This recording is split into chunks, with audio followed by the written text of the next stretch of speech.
সেপ্টেম্বরে বিশ্বকাপ বাছাই পর্বে চিলি ও বলিভিয়ার মুখোমুখি হবে ব্রাজিল। ম্যাচ দুটি সামনে রেখে আগামী সোমবার ঘোষণা করা হবে ব্রাজিল জাতীয় ফুটবল দল। ব্রাজিলিয়ান সংবাদ মাধ্যম গ্লোব জানিয়েছে, কার্লো আনচেলত্তির প্রাথমিক তালিকা থেকে বাদ পড়তে যাচ্ছেন ভিনিসিয়াস জুনিয়র। প্যারাগুয়ের বিপক্ষে দ্বিতীয় হলুদ কার্ড পাওয়ায় চিলির বিপক্ষে নিষিদ্ধ থাকবেন তিনি। ফলে শুধুমাত্র বলিভিয়ার ম্যাচের জন্য তাকে ডাকার পরিকল্পনা নেই কোচের।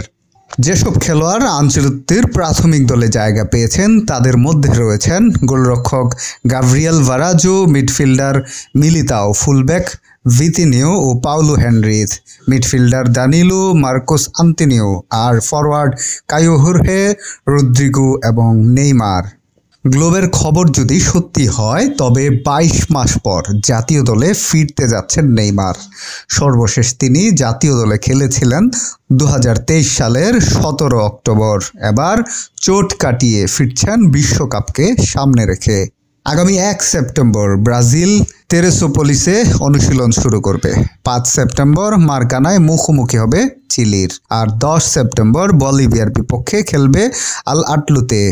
16 ম্যাচে 25 পয়েন্ট নিয়ে আগেই বিশ্বকাপ নিশ্চিত করেছে ব্রাজিল। এবার বাকি থাকা 2 ম্যাচ দিয়ে মূল লড়াইয়ের প্রস্তুতি শুরু করবে 5 বারের বিশ্ব চ্যাম্পিয়নরা।